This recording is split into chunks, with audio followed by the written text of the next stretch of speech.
see, but that's okay. Maybe pull it forward a little bit. Yeah, that's good. Okay. I'm gonna get one more. These things are always so clumsy, aren't they? All right, I'll be back. Super light. They're trying to go light as possible. I know. You know, every sneeze will blow it off the thing. Exactly. I see it at wedding gigs all the time. You see it blowing across the background. Blowing in the wind. They're like name cards or whatever.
Yeah.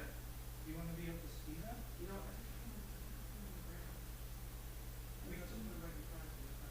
We can put it up on a stage and ask the theater to put on some of these, stage wash. Okay. All right. I mean, we could put them right down here. Well, aren't you gonna walk around there? Let me see. I think there's enough room to put them here. Because it's in the butt. It was just limit where you can walk. Yeah, you're probably right. I know Jonathan's sitting at the end of the hall on that side right over there. I'll go get him. He's gonna set up the live stream streaming and the overflow room, so Okay. he'll come back as soon as he's done. Okay.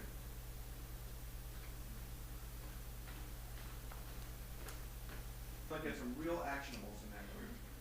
Hopefully. Exactly what we want. Yeah, we just need some extra people. Yeah. Yeah, that's the problem, man. Yup, you know it. More than most. Oh yeah, I guess I should.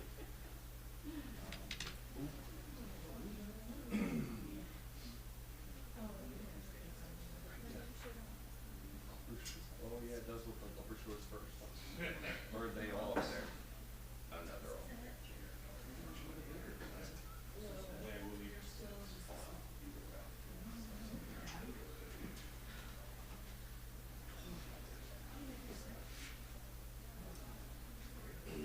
Which one did you go in? I mean, it came around and went downstairs. You're good.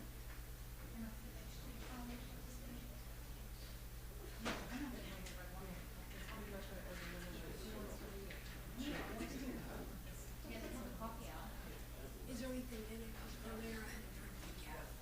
What a waste. Oh my gosh.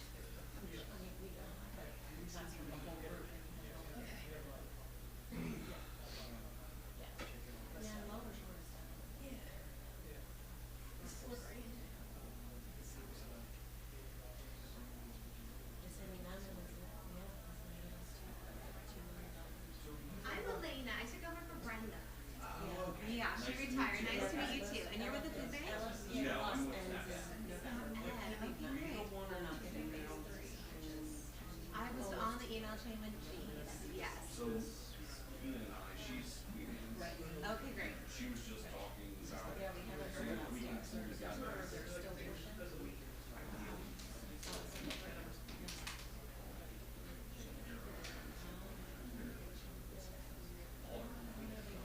That'd be Not great. that we're all gonna.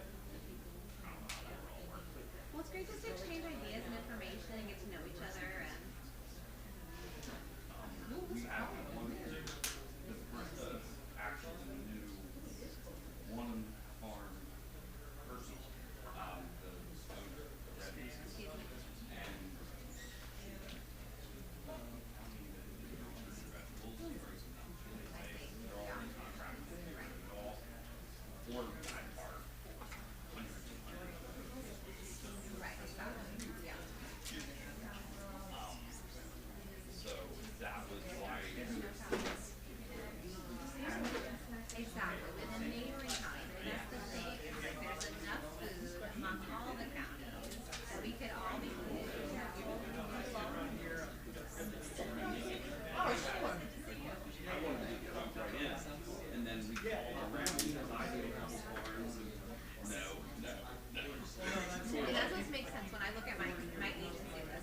Is it on?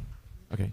Before we get started with our closing session to really kind of seal in the learning, I would be remiss if I didn't thank those that organized this conference. So if you were involved in organizing this conference, can you just hold your hand up? Leslie Bishop from Meals Till Monday, Mike Tilkey, Nancy Nunn, where's Pam Allen, Executive Director of Meals Till Monday. Fantastic. Of course. And Nicole Morris from Maryland, Midshore Health Improvement Coalition. Yeah. And so Nicole really worked behind the scenes to just help us do a lot of different things. So thank you very much for that. Yeah, it's great. So, all right. So I want to give bonus points to anybody that completely filled out their passport. Anybody? Close? Yeah. Anybody do the passport? Okay. So let's start off and I want to divide this session up into 3 parts, and we'll be out of here at 3:15 sharp. The first part, I want to just ask you some questions from the passport. Even if you didn't fill it out, I think there's some good thought-provoking questions on there. I'd love to hear from you. The second thing we're going to do is we're going to hear from each regional group very briefly. You know, I have this little bell here, so if you go over 5 minutes, I'll ding that bell very gently the first time. And so we're going to learn from what we talked about in those regional groups and try to pull away the actionables. What do we do next? Okay?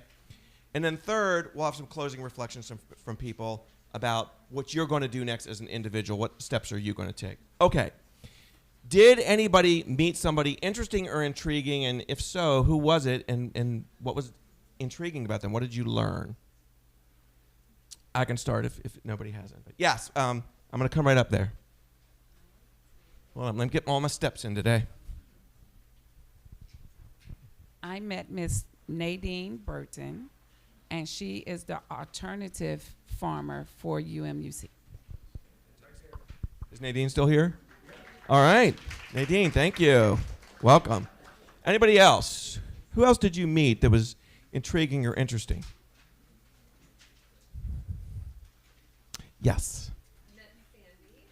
She's from Kent County, and she has a garden, and she donates produce back to food pantries. Okay, fantastic. Sandy has what county are you from? Kent County, and you have a garden, and you donate back to food pantries. How about a round of applause there for that? Yeah. Thank you. Great one. All right. And introduce yourself. Hi, I'm Christine Duval. I hail from across the bridge. I'm sorry, Anne Arundel County. But I met the wonderful Amanda Kidd. Amanda, are you still here? No, you heard. Oh, there she is. There she is. You heard from her at lunch a little bit, but she has a kitchen, a commercial kitchen that people can come use to whip up all of their goodies. So and she is in Cambridge, or from Cambridge. How about a round of applause for that? Okay, fantastic. Who else met somebody interesting or intriguing? Yes. I'm Elena Wright. I'm with Society of St. Andrew. And I met Mayla Ryder, and she is with Talbot, Caroline, and Kent County Meals on Wheels. Okay, is she here? Yes. Let's give her a round of applause. Fantastic. I saw another hand or two. This is your chance to shine a light on somebody else. It's a great opportunity. Yes. I was looking around. I don't think they're here. The ladies from the Trap United Methodist Church. And I think what was most intriguing was they do a food pantry, but they also do a once a month soup kitchen distribution that they have been doing for over 20 years, like for about 20 years, and became like a model to help other people transition during COVID to doing more delivery-based services. Fantastic. Even though they're not here, let's give them some love. All right. Fantastic. I met Ian from Maryland Food Bank, and what thought intriguing about Ian was and I hope I'm getting this right, he does a mobile pantry, food delivery in parts of the Eastern Shore that are not reached usually. And I think you were recently down in Hooper's Island. Yeah, we're down kind of by Hooper's Island. We're down in a place called Winnett, which is inland, all the way down there. It's like 30 miles to Cambridge, so those folks have 30 miles to get to the local grocery store. Yeah.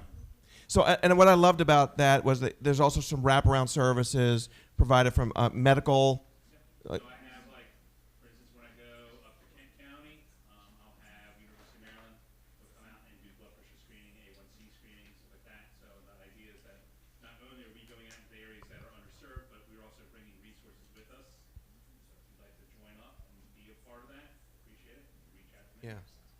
But yeah, no, we try to meet the needs of everyone, not just through food. Yeah, and before we give you a round of applause, the thing I learned from that, well, sorry, the thing I learned from that though is something that, because I was in the nonprofit sector for 15 years as executive director of a small nonprofit, is not duplicating each other's services, but filling voids and filling segments that other people aren't reaching. I just think that's a good theme for today as well. Any other intriguing? Oh, we got to give Ian a round of applause. Sorry.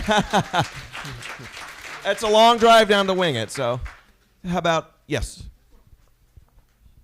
I just want to say I met Ian too, and he makes his own cheese. He makes brie and camembert. If you didn't learn that about him, then you should have talked longer.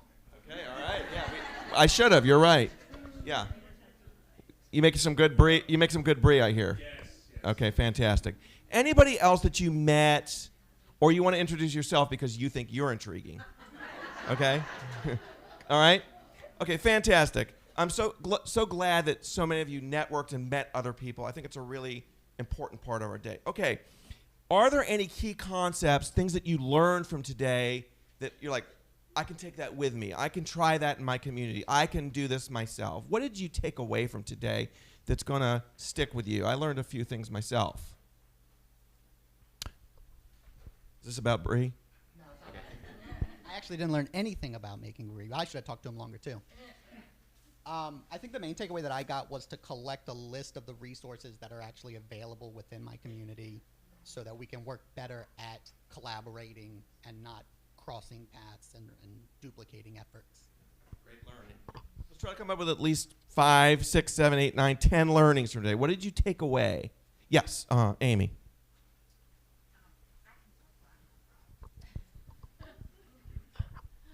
You. I think one of the things that I learned, and I already knew this, but really just hammered home the value of having advisory boards and including, asking the folks that you're serving to have a seat at the table, and that a great way to get them there is to offer them some kind of compensation. And so it's kind of making me rethink a couple of grant and funding requests that I have out of there, because I feel like there is so much value in doing that to get those folks to make sure that, and I've said this before, that it's not just a bunch of us, white folks who know where our dinner's coming from tonight who are going to be making all the decisions. And so this hammered that home. All right, great learning. Yeah, I think the idea of compensating people with lived experience for their value and expertise, I think that's a good concept, and I think that might have been a new concept for some today, and that's what we're here for, to learn those concepts. Other points of learning. Let's come up with three to 5 more. Don't be shy. Carrot. Okay, who is, and it's okay, who is new to carrot? I was. Yeah. And so what was the value of carrot? What do you think the potential value of carrot is to you personally or for your organization? What was good about it? Yeah, it makes you go deep. I think that's a really good point. What else? Who could look, yeah.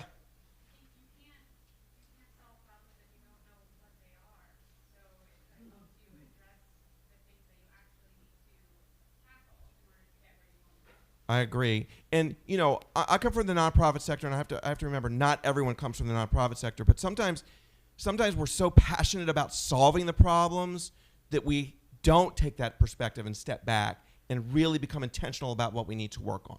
So I think that's a great application. Any other comments? Yes?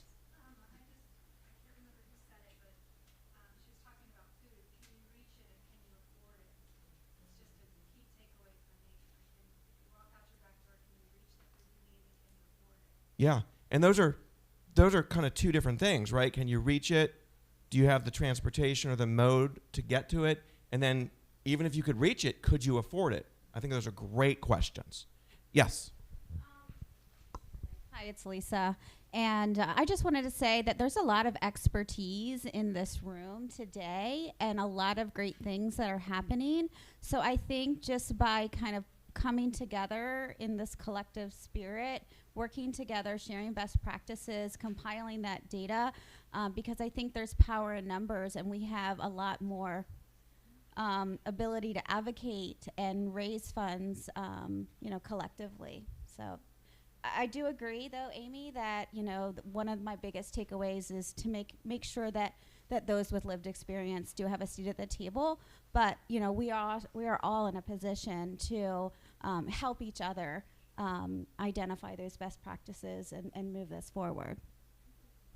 Thank you very much. I'm getting my steps in. My name is Stacy, and I think community, when we defined community in the beginning, was the biggest takeaway, because we're all a part of this community, and we're trying to make food accessible to everyone. So, just that part. Yes. This may be a very simple observation, but I found something that stuck out to me was that there's not just one answer to the complex problem of hunger, and so individually we cannot be all the answers, but together we can all bring a part of the solution. Great insight. Did everybody hear? Okay, perfect. Yes. Thank you. Hi, everyone. I'm Valerie, and I'm really encouraged by the spirit of collaboration and community that's here. But one of the takeaways I learned from the morning session with Anne and Michelle is that thinking about sort of how the table is structured, if you will, but the processes around how people come together and make decisions is equally as important as who's at the table, and transparency in those processes is critical. Valerie, if you don't mind me piggybacking off that a little bit, that was one of my takeaways as well, and I spoke up about that. Is who in here is part of an organization or represents an organization?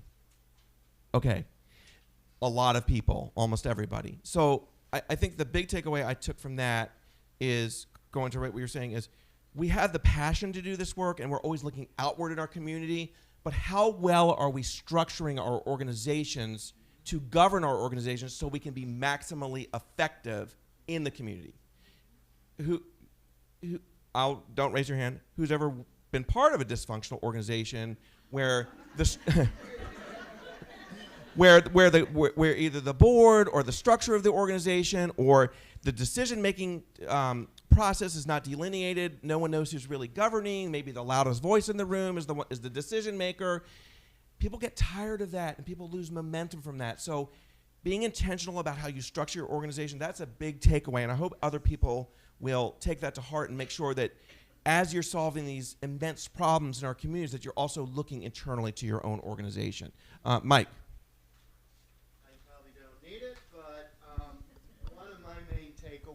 As someone who had to lead one or two of the sessions, is unlike a lot of sessions, symposiums, conferences, whatever, you people were not bashful about participating and engaging, and I really appreciate that. So thank you, and I hope it continues. Yeah, thank you. Yeah. Eric Fitch, Kent County. I learned a lot from Beth Brewster today.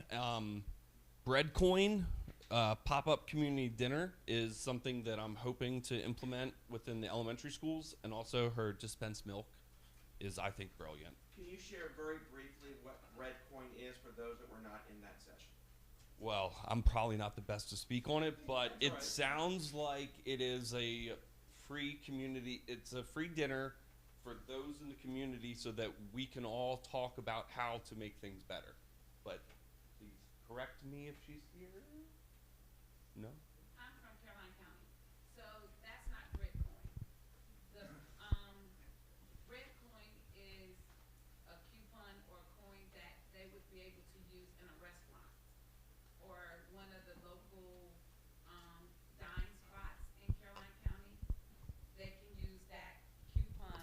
or coin to purchase food from one of the partner vendors. The pop-up meals are, we go into the community of where people can't get food, right? And we have those conversations, and we provide resources, like we partner with Chop Tank Health. So they would bring their mobile unit out to do blood pressure screening and glucose measuring also. And they can earn a bread coin or something like that that they can use in town with one of the partners. Does everyone understand that concept? Okay, cool concept, right? All right. Any other points of learning before we start getting into our regional groups? I wanted to add about the carrot, actually. One of the things that I noticed is that a lot of the questions on the assessment are policy and system questions. Are these things in place, and are they sustainable, as opposed to, is this a singular effort that we did one time? Are these lasting changes that we're making for the communities? And I think that's an important thing. Yeah. I think that's a great point, and you all tell me what you think. Sometimes just getting easy wins it's necessary. We need to move down the road, but sometimes those easy wins don't necessarily translate to longitudinal changes. It can be very challenging. Any comments on that? Just something to think about. All right, let me ask one or two more questions, and we'll move on to our group presentations. Okay, I'm just going to combine these questions because I want to get you out of here on time. Was there a particular aha moment? You said, "Oh my gosh, the light has opened," or "Wow, I really get this now," or is there something you as an individual taking action can do? So I'd like to combine questions 3 and 4. Something like, when I walk out here today, I'm doing this. I'm going to come over there anyway and try to reach you.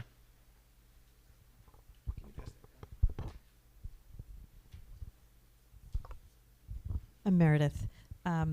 So one of the things that hit me was when LaMonica said this morning, get lower to the ground. And I'm a pastor in the community, and I'm new to Talbot County, so I've been trying to figure out, what's the best way to serve. And I told Debbie here at lunch that I'm going to spend the next 6 months meeting with stakeholders and people who receive services. What do you need? What should we be doing, right? Rather than me trying to just decide what people need. And that statement, get lower to the ground, that hit me. It was beautiful. And yeah, it was perfect for me. Yeah. Thank you for sharing that. Any aha moments or things like, I can do this starting tomorrow or this afternoon at 3:18? Let me come up there and bring you that mic. Okay. I'll just speak. In our last session, we were in Wycomico County. We were talking about what's growing in the cornfields and the soybean fields and the nutritional value of that in comparison to what could be growing in those fields and what's growing in empty fields. We have water, we have sun, we have fields here, and if we together grew more, we could feed more. That just was really impactful Yes. to me. Yeah. And that if we as a community put together a marketing campaign that encouraged people on the shore, buying in together as a shore, that we want to eat locally because it's more nutritional for our bodies, I Yeah. think we could do something. Yeah. I like that. I'm going to come right there, and then I'm going to come to Ian. Hopefully I'll get some brie out of it. Or my blood pressure check, which I probably need after today. Yeah, I'm totally getting your number. To piggyback on that, so first of all, this is amazing. None of you are farmers, and there was one farmer with me. I'm sure there's a couple. Actually, there's 2 farmers in the front. I need to bring more farmers in to talk with you, because when you say things like that, I think, yes, it would be lovely to have more farms, but we have existing farmers, especially now, that really need you and really need your programs. We want to work together with you. We want to get a fair price, et cetera, et cetera. So this to me was just very much like, I see who you are. I imagine we're going to get everybody's contact info and we're going to move forward, but I'm definitely bringing more farmers with me. than the ones that are here today. So thank you for organizing this and hosting this. All right, Ian, and then we're going to get into our presentations. Thank you. To kind of piggyback on the whole farmers idea, I don't know who knows the history of the Eastern Shore, but the Eastern Shore used to be traditionally a huge farming community, still is, but we were basically the breadbasket for the East Coast. And you look at towns like Ridgely, which is the strawberry capital of Maryland. There's a reason why it's called that, not just because it's a good marketing campaign, because they used to grow a boatload of strawberries. New Jersey used to grow a boatload of tomatoes. They still do, but it's not without a previous history of that we can bring it back. Thank you. All right, any final thoughts? Here I come. I feel like the Price is Right here or something. I'm Nadine. In my session this morning, one of the ha-ha moments was to listen to a group of women who have been working with DC children, teaching how to cook, having a kitchen within the school. And that was a ha-ha moment for me, because I know with curriculum change comes society change. And that's one of the things I would want to start doing. Thank you very much. And just to piggyback off that, I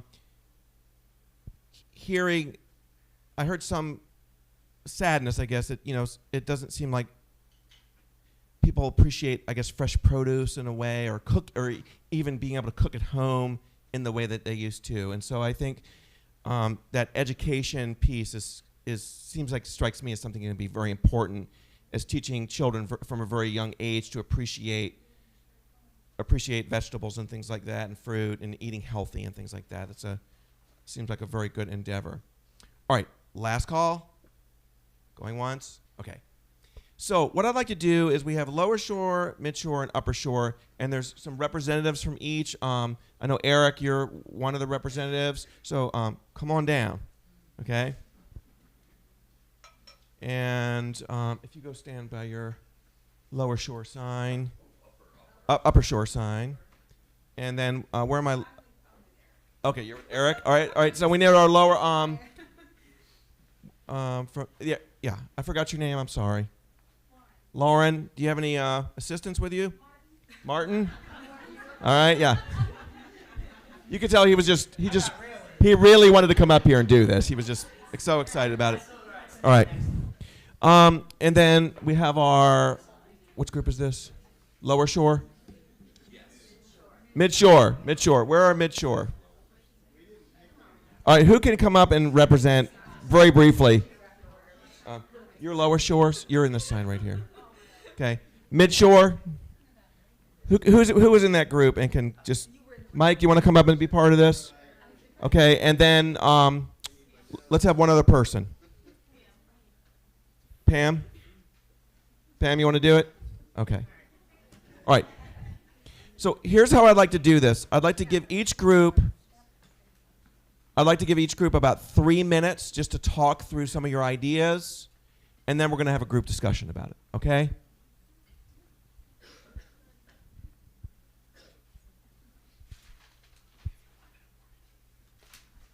So the one thing that we discussed is combining, so it's not just each county for their own.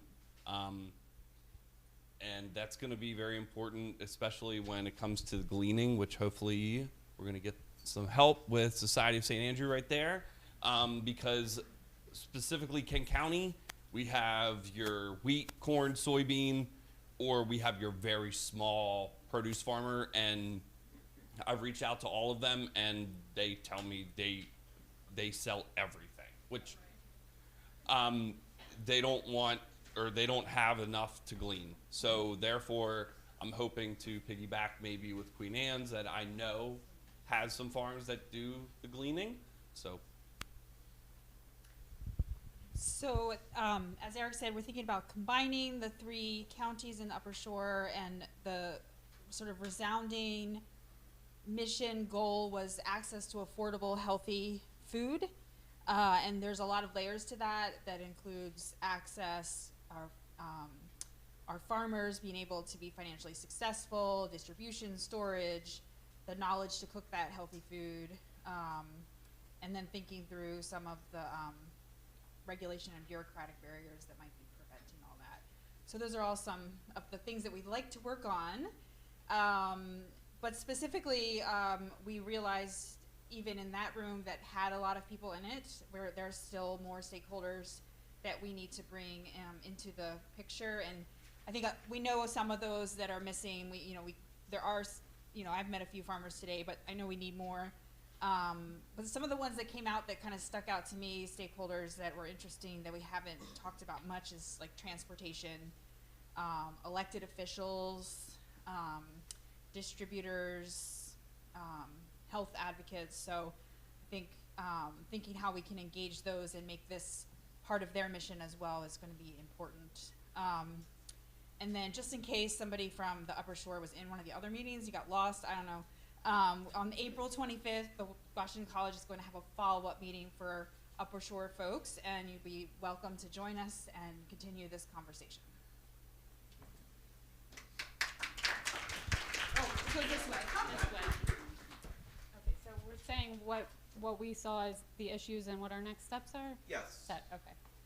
So, and I'm sorry if I'm like looking down, the lights are very bright. So we talked about, it's a lot of the same things that we're hearing, but we really need to work on education. I think we started to talk about it before with the open discussion. We need to educate the general public on eating local and eating healthy, but we also really need to work on making it more attractive and economically viable to farm, because like was said, we have all this land and the water and the opportunity, but it's just not attractive or economically viable, especially for some of the types of some of the healthier produce that can be harder to grow, and it's not worth it's not profitable. So we need to look at that, and we need to get out of our silos. I think you mentioned this kind of a similar thing. We all we have a lot of little groups doing things in specific neighborhoods, or there's overlap services, and we're competing for resources, and we need to complete each other, not compete with each other. And what else? What am I missing on what we need to work on? Or you can talk about what our next Oh, well, yeah. So I was going to go to next steps. And one of the things that we talked about was forming a Lower Shore Food Security Council, or Food Policy Council, whatever it's called. And that the United Way of the Lower Eastern Shore and Community Foundation, the two organizations we represent, will be the catalyst or the host for that, to see that happens, and we're looking forward to that. The other beautiful thing that happened in our room was just the sharing of business cards and making connections with each other. I always think it's a valuable thing. It seems like takes a lot of time when we go around the room and introduce who we are and say what organization we're with and something else about us, but it's always very helpful to get to know one another. And after that happened, then the business cards came out, and we shared them, and so there will be some connection that comes of this. So to you who planned this, thank you, and to those of you who were a part of leading the workshops and whatever, thank you also.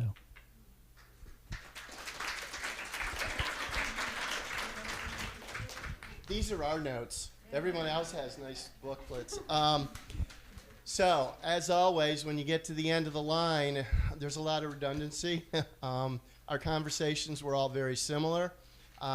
However, I think what differentiated our conversation more than anything else is there was a lot of discussion about the more cultural and societal and educational aspects of the food system. It's real easy to talk about the obvious parts of a food system, but it seemed like our group, which I think was a packed room and the largest group, really delved down into some of the other more meaningful aspects. And I think it also, part of the conversation was about drilling down or getting lower in terms of wanting to talk to people that are the true stakeholders in the food system to find out what it is they need, rather than us all pontificating our suggested solutions to the problem. Likewise, we all decided that our next meeting was going to be April 29th. We're going to form a council, and it's at St. Mark's in Easton. And then subsequent meetings will rotate between the three three counties. And so I think there was a lot of energy in the room and a lot of interest in moving forward. I just want to add that Mike did a great job beforehand setting up questions for us to answer. And one of the questions was, if you had $250,000 to help with this problem, what would you do? And the hands flew up, and but it really came down to using that money to find other money, finding the stakeholders and getting the right people in the room to that can help you and support you. And I think that's the one thing that I'm hearing everybody say, is that pulling people together, working together, communicating, and how much more we can get done when we all work together. So thank you so much.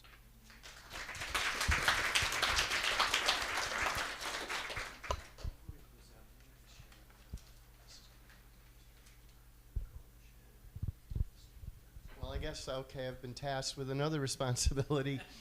So I gather what the overriding objective is that the three tri-county regions of the Eastern Shore have their respective food council, but that collectively, and I think it's because of the planning committee's efforts, we came up with the Eastern Shore Food Coalition, there it is, that the three food councils would sort of coalesce as an Eastern Shore effort as well. But from the Eastern Shore Entrepreneurship Center perspective, what we also would like is to do like an annual event every year where each of the three councils would get together in addition to the Delaware Farm and Food Policy Council. And we've had conversations with folks down in Eastern Shore, Virginia, who also want to establish a food council for their two counties, so that we would truly have a Delmarva coalition of food councils where we could work collectively in order to really have an impact on the entire peninsula and address issues that are much larger, like aggregation, cold storage, processing, those sorts of things. But I think that's the long-range objective. Is that what you wanted? Thank you. All right, let's give these groups one more round of applause. And we're just about at our end point, so if you can. So Rob, before you end, can I just make a comment? Yes. Okay. So we've had numerous people ask today if we can share the list of people that registered and participated. If you don't want your name shared or your contact information, please get in touch with me. I'm Nancy Nunn. I was on the bottom of the email that was sent out to you. We'll make sure that we take your name out of it. Also, the presentations from today will be shared. Okay. Before we close, I'm going to get you out of here a few minutes early.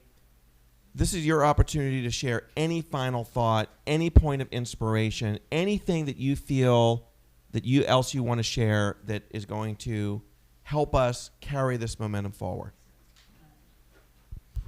So Lauren and I were shamed by the other two groups.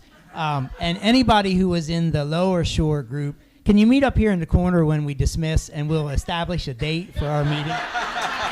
All right, great. We love the takeaways. I would just like to share that as one of the organizers, first of all the organizers were amazing and wonderful and did a fantastic job. But look around the room. You are the Eastern Shore Food Coalition. We are all the Eastern Shore Food Coalition. So now it's up to us.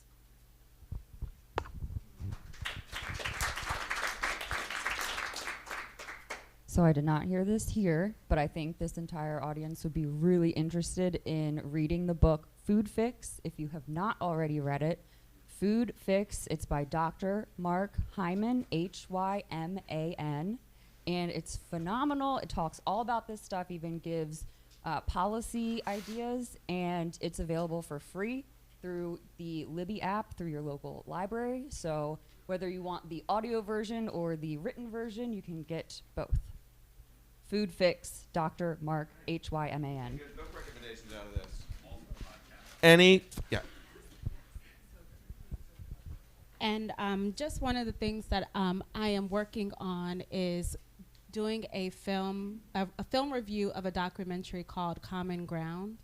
If anyone has not heard of it, I actually have licensing to be able to show it. So I'm looking to get a group together to maybe do a documentary debut at the Avalon or another theater on the shore. So if anyone has any recommendations on a theater that can hold enough of us, and I'm hoping to get the cast members. I know one of the cast members, so I'm looking to get one of them to come in so that we can actually have a panelist discussion. So.